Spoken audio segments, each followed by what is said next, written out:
we hear, we either accept or reject, or we translate what we hear according to our knowledge, our background, or we compare what is being said to what is already known, or we oppose one idea by another. All these characteristics of hearing denies the act of listening. When one listens, there is no comparison, there is no acceptance or rejection. That very act of listening brings about a total attention in which you see the totality and the whole significance and structure of what is being said. The quality of listening is attention. And when you attend totally, with your whole mind, with your heart, with your nerves, with your eyes and ears completely, intensely listen, when you give your whole attention to something, that is when you are completely listening. In that state of attention, there is the act of listening. And that act of listening puts away anything that is not true. You listen to the totality of the thing.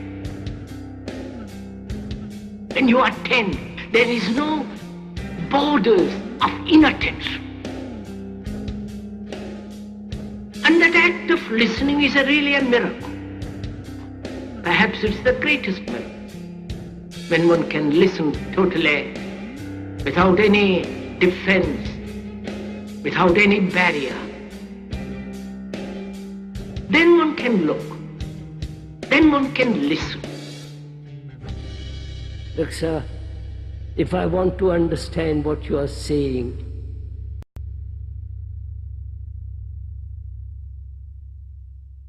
I listen to you. I listen to you with affection, with care, with attention. Because I find out what you're saying. I've heard this before. Something new which is impossible, you're not listening.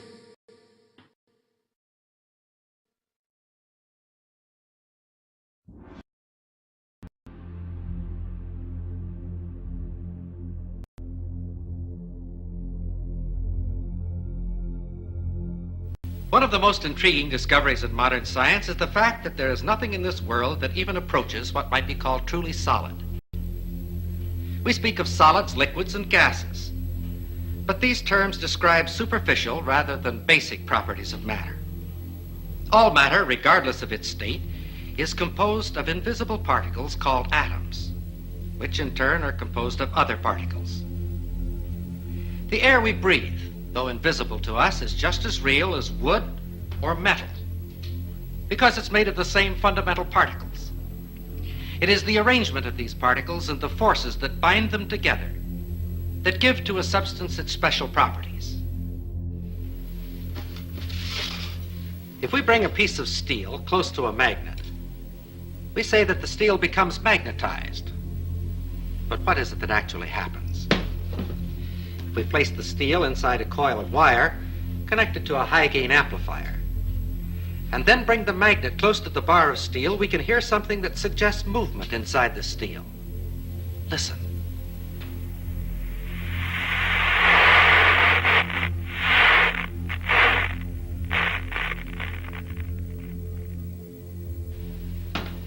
We think of a piece of steel as being solid, and according to our definition, it is a solid.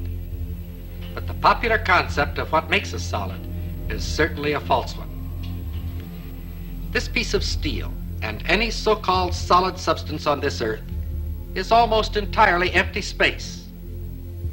If we could eliminate the empty space in this piece of steel, all that would remain would be a tiny bit of matter, so small as to be invisible even with a high-power microscope. This concept of almost unlimited empty space within matter is comparatively new, but it is the very cornerstone of our knowledge in this atomic age. Atoms are not solid.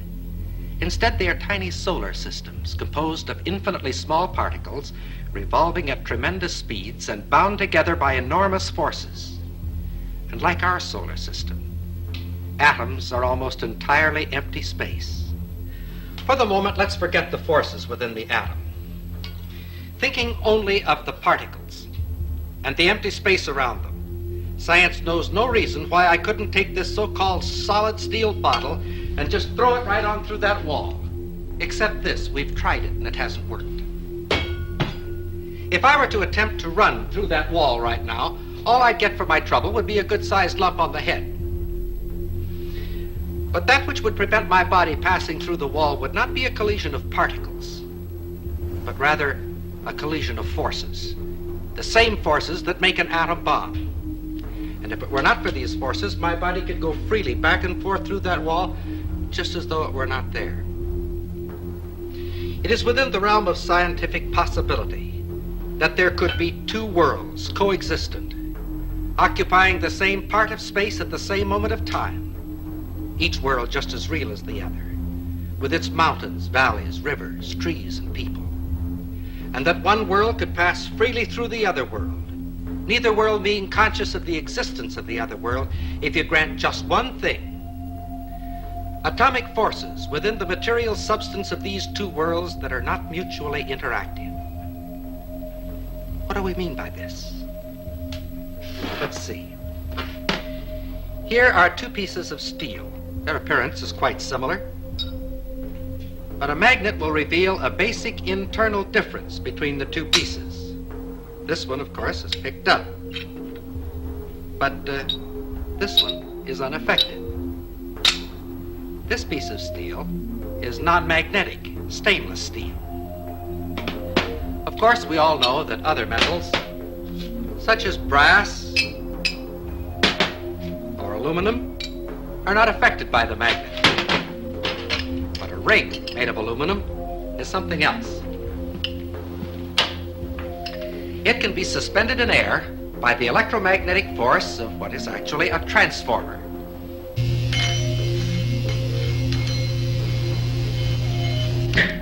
The ring being in effect a one-turn shorted secondary.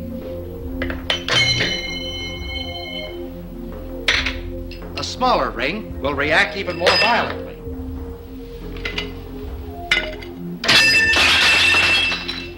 Here is another ring. This one made of a material we say is non-conductive. And it is completely unaffected. Here is another example. Several thousand watts of power were involved in that spark. If we replace the spark gap with a copper coil,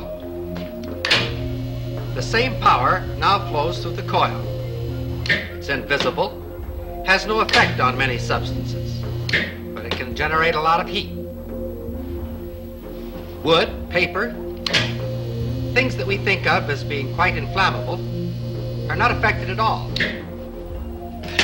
However, a piece of steel wool bursts into flame instantly.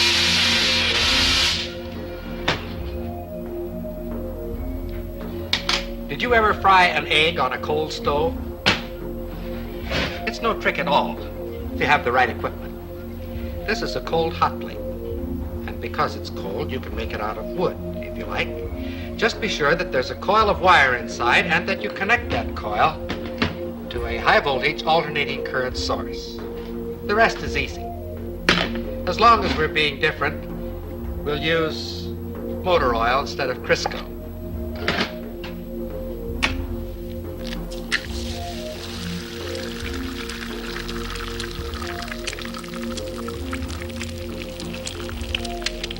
The egg fries very quickly, but the stove remains perfectly cold. In fact, if you wish to keep it handy, you can fry your egg on the morning newspaper. With a gadget like this, you can get up in the morning, sit on the stove, read the morning newspaper, and fry the eggs in your lap. Another example of the fact that physical forces can be quite selective in their effect. All of the examples which we have cited thus far have been in the physical realm, and of course have been limited by that fact.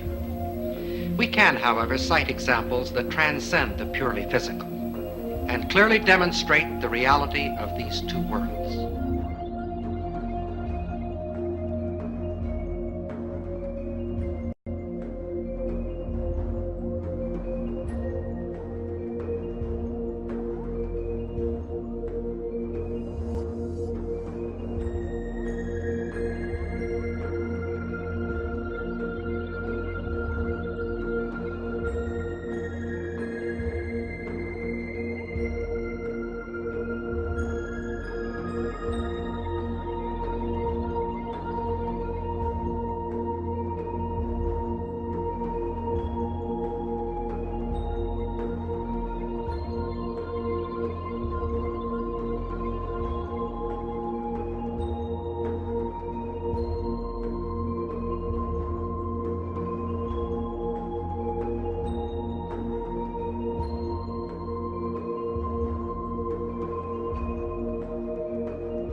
The quantum unit, if you like, the real basics of the universe, quantum physics thinks are a quark. Okay? Right. A quark, a single unit, a single nothing. A quark is made up of two units which vibrate. Yes. Okay, think of our light and our sound that we were talking about earlier on. Okay? Because they vibrate, they are pure energy, pure frequency. Right. But they give the impression of being matter by creating the vibration which creates a physical response. As you know, Mother Nature uses all kinds of mathematical languages. That when we go to understand physical phenomena, we generally find that there's some sort of mathematical underpinning to whatever the phenomena is. You know, like the Fibonacci sequence? That's like that series you find in nature? Like the face of a sunflower? Wherever the spirals. You see this math everywhere. Encoded data. How did we end up in a universe like that? Why should the world behave according to mathematical laws? And it turns out, in fact, all of our senses appear to rely on sort of Fourier transforms, that they all seem to use the same mathematics. So again, here's evidence that the brain uses the same mathematics to decipher the sensory world as are involved in the making of a hologram, which is, as I say, not proof, but compelling evidence that something is going on there. Not only that it becomes easier to describe with mathematics, as you go deeper and deeper into reality, mathematics becomes the only way to describe reality.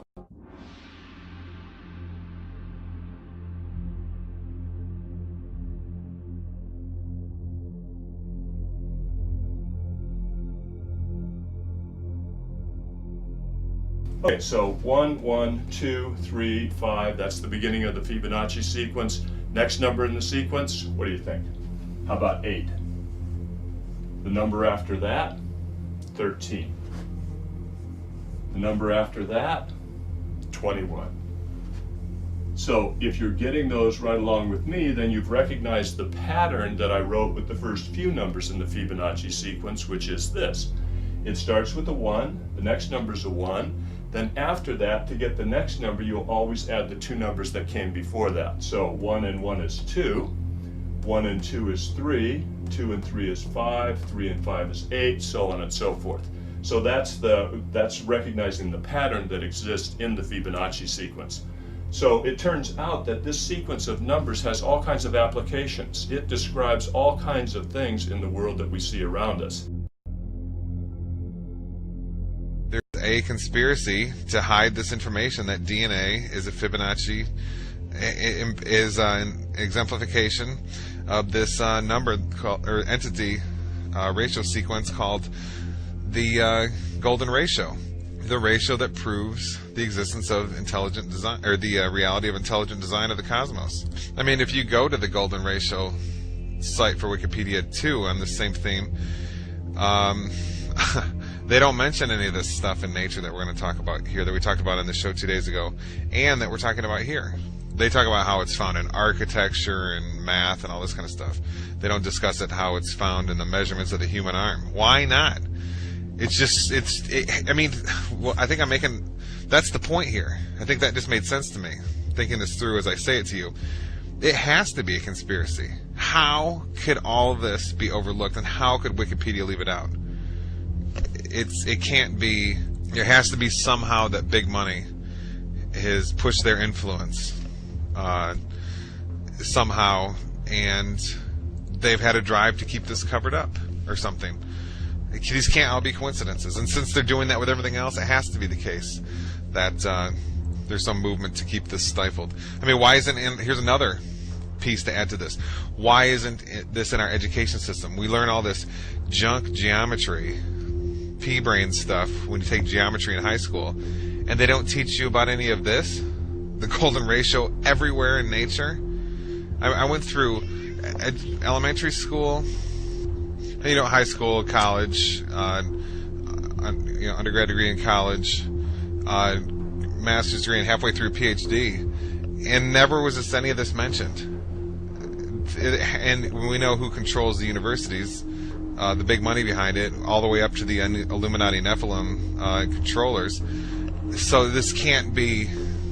This is planned, okay? And you just wonder. It's got to. I mean, I'm almost concluding here in my mind this Davidson College site showing up #1 in Google all the time and first page, and Wikipedia having these strange measurements which don't correlate with all kinds of these examples from academic sites I'm finding. I'm putting them all, pictures of the screenshots in the newsletter. It's got to be a conspiracy. I mean, we could keep going compiling the evidence; it would just all lead to it. So, and if we could keep compiling evidence of it being a conspiracy, I mean, everything points towards it. I'm just throwing ideas off the top of my head. These strange sites show up at the top. Wikipedia is wrong. It's covered up completely in the best-selling books about the golden ratio, which come from wealthy university professors. It's the universities and the government-controlled education system absolutely covers it up. You see how, I mean, everything's falling in the same direction. So when everything, all these conclusions point to the same direction, that it's covered up and hidden.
this is pretty powerful stuff that we're going over. I mean, there's no anthropologist or biologist on the planet who can explain this one. How the sunflower evolved a bunch of spirals in it. It's seed pod design, and how those spirals exactly lead to a golden ratio Fibonacci series numbers. Unbelievable. Okay, this is it. There's no question. I mean, we've all been lied to all through our undergraduate college degrees and our elementary schools and on our TVs just by them not discussing all this. I mean, you know how many examples I have here? There's so many, and they're all this powerful. Okay? And all this was hidden from us while we were in our schools learning about, what were we learning about? Plate tectonics theory. I mean, it's pretty sad case. And when it's so obviously everywhere in nature, it has to be a conspiracy in the satanic New World Order Illuminati system we live in. I guess they don't want you to know this stuff, because you might realize that this reality you live in is charged with Yahweh. The architect's fingerprint is absolutely everywhere, and it's in you. You are a piece of that fingerprint. And hey, you might realize that your consciousness is also, and that there's no joke in saying you're created in God's image, and you can therefore take part in the power and creation of the intelligent designer.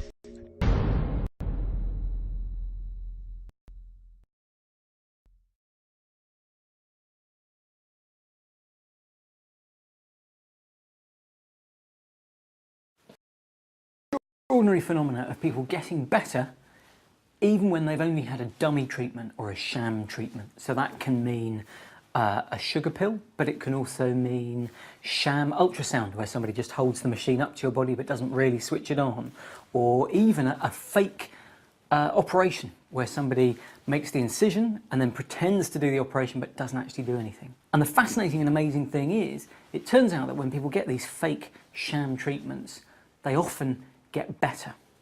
What's interesting about the placebo effect is it shows the amazing power of the mind over the body.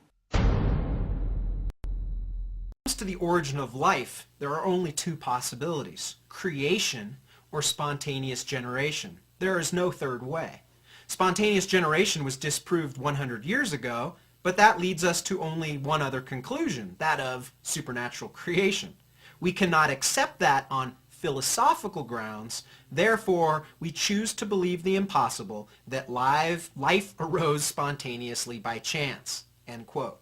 See, what he's saying there is that science has to be conducted in a naturalistic vacuum. On philosophical grounds, we can't follow the evidence wherever it leads if it leads us outside the natural realm, to a metaphysical realm, to a supernatural realm. We have to stay within this naturalistic, materialistic box. This in 1954, and the idea here is that science will ultimately answer all of these questions. But the last thing that we want to do is jump into some kind of philosophical or theological explanation. It's interesting that 30 years later, in 1984, the late George Wald again gave us another quote. This was called Life and Mind in the Universe, and he actually was speaking at the Quantum Biology Symposium. And here's what he said 30 years after the quote I just read you. "It has occurred to me lately, I must confess, with some shock at first to my scientific sensibilities, that both questions, meaning the origin of consciousness in humans and of life from non-living matter, might be brought into some degree of congruence. This is with the assumption that mind, rather than emerging as a late outgrowth in the evolution of life, has existed always as the matrix, the source and condition of physical reality. The stuff of which physical reality is composed is mind stuff. It is mind that has composed a physical universe that breeds life and so eventually evolves creatures that know and create science, art, and technology-making animals. In them, the universe begins to know itself." This again was 1984 by the late George Wald, an agnostic and materialist naturalist. But do you see where he's going there? He brings in a notion of mind.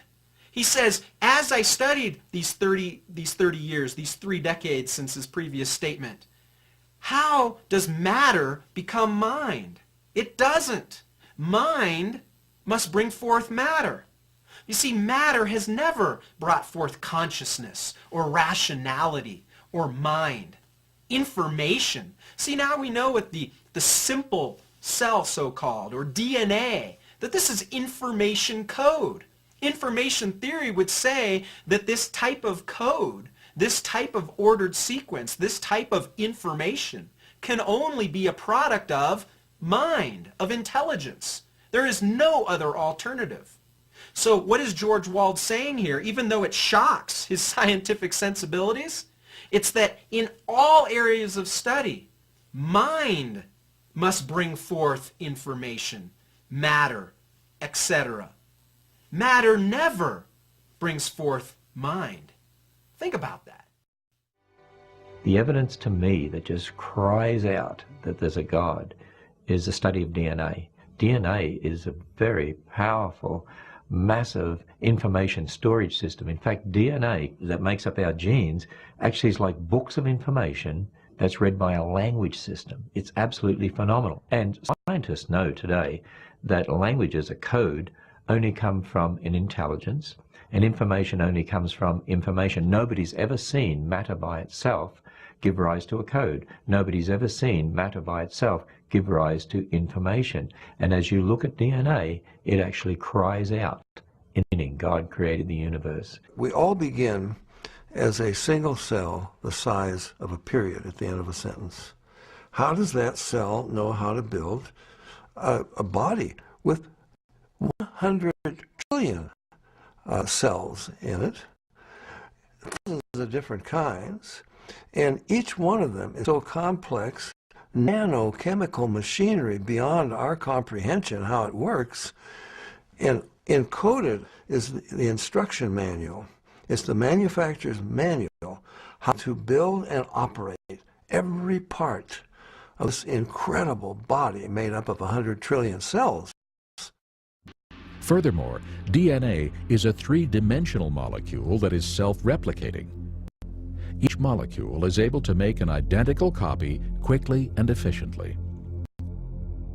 The Lord has even programmed DNA to detect and correct replication errors. These sophisticated capabilities far exceed man's means. God has created the DNA molecule in such a way that it is self-correcting. There are special proteins called enzymes that go up and down the DNA molecule looking for and making repairs on a minute-by-minute, second-by-second basis. God created us with a DNA code that actually has what we call editase or editorial type enzymes. Just as an editor reads a newspaper or a book looking for mistakes, so God has created special enzymes that go up and down our DNA molecule, repairing the mistakes in ways that are unbelievably complex. Our DNA has information in it, and there is a whole field of scientific study called information science, which studies how information originates, how it's transmitted, and so on. And one of the laws of information science says that information never originates by itself in matter, never spontaneously comes about. Anytime we trace the copying of information back to its source, it always comes back to a mind. And since we have creative information in DNA, that tells me that DNA comes from intelligence. It's not something that could possibly come about through millions of years of mutations and natural selection. Nobody knows. Go to the university and go ask your physicists, go ask your chemists, go ask them and say this. Say, how do these crazy things called quantum particles, which act so strangely, compose the next stage up the chain? How do they compose an atom? And then ask, how does an atom compose a molecule? And how does a molecule compose a chemical? And they're going to say, we don't have any idea. Now they'll probably get out their Tinker Toys and draw you or sculpt you a picture of an atom and say, this is how the atom is structured, and it gives rise to the molecule, and some molecule in question. And you say, no, Professor, how does one compose the other? I didn't ask you to show me a representation that you think is true about the one, and then just about the atom, and then just say, oh, it composes the next stage up, the molecule. You say, Professor, I want you to show me how it works. Tell me what is involved. Guide me through the process. And that professor is going to say, we don't know how it works. We can't. So the point is here, I remember we studied this a lot when I was a graduate student in physics or philosophy. We talked about this a lot. There is no known relationship between quantum particles and then the things that they allegedly compose, whether it's molecules or chemicals or worlds or rocks or whatever. Now, there's a whole lot of people who are going to tell you that that's what happens, that the quantum particles compose physical reality. Now, I'm not so sure. This is the level of knowledge, okay, not of wishful thinking. The level of knowledge is when we have empirical data and philosophical reasoning that is that sophisticated, that powerful, that ironclad, that simple, that we can say, okay, it can't be any other way. So we have to say, this is an absolute truth. This has to be a truth of things, and this can't be an illusion. So we know something. I mean, what's more enjoyable than that? Well, I can think of a couple things that are more enjoyable, but that's pretty for someone like me who's just obsessed with knowing how things are and knowing about myself and just knowing the way reality works. And I know a lot of the listeners of this show are the same way. Being able to exist at that level, that empirical and philosophical level, is really important to me, and it feels really, really good. Okay? Some people don't care about stuff like this, and that's fine. Just let them go. And they care about other things. You know, maybe they care about art, or maybe they care about television, or maybe they like Barack Obama and war, and maybe they like to be brainwashed, or who knows what. But for me, I want to know how reality works, and it makes me feel, every time I get a little bit further along, it's like I've energized my soul or something. The deepest parts of me have grown, and they feel more spiritualized. Okay, so it's very, very healthy to do this.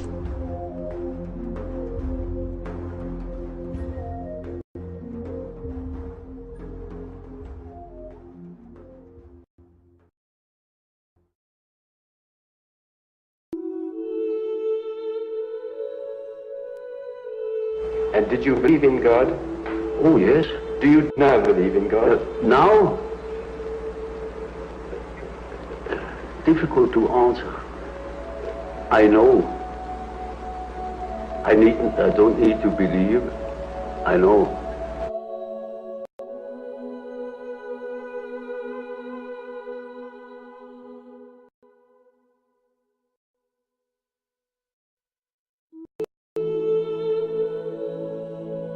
You know, there are these peculiar faculties of the psyche, that it isn't entirely confined to space and time. Now, these facts show that the psyche, in part at least, is not dependent upon these confinements. And then what? When the psyche is not under that obligation to live in time and space alone, and obviously it doesn't, and that means a practical continuation of life, of a sort of psychical existence beyond time and space. Only ignorance deny these facts. Do you yourself believe that death is probably the end, or do you believe that? Well, I can't say. You see, the word belief is a difficult thing for me. I don't believe. I must have a reason for a certain hypothesis. Either I know a thing, and when I know it, I don't need to believe it. If I don't allow myself, for instance, to believe a thing just for the sake of believing it. I can't believe it. But when there are sufficient reasons for a certain hypothesis, I shall accept these reasons, naturally. Well, now, you told us that we should regard death as being a goal, yes, and that to shrink away from it is to evade life and yes, life purposes. yes. What advice would you give to people in their later life to enable them to do this, when most of them must in fact believe that death is the end of everything? When he is afraid, when he doesn't look forward, he looks back. He petrifies. He gets stiff and he dies before his time. When he is living on, looking forward to the great adventure that is ahead, then he lives. And that is about what the unconscious is intending to do. Of course, it's quite obvious that we are all going to die, and this is the sad finale of everything. But nevertheless, there is something in us that doesn't believe it, apparently. But this is merely a fact, a psychological fact. Doesn't mean to me that it proves something. It is simply so. And I think if you think along the lines of nature, then you think properly.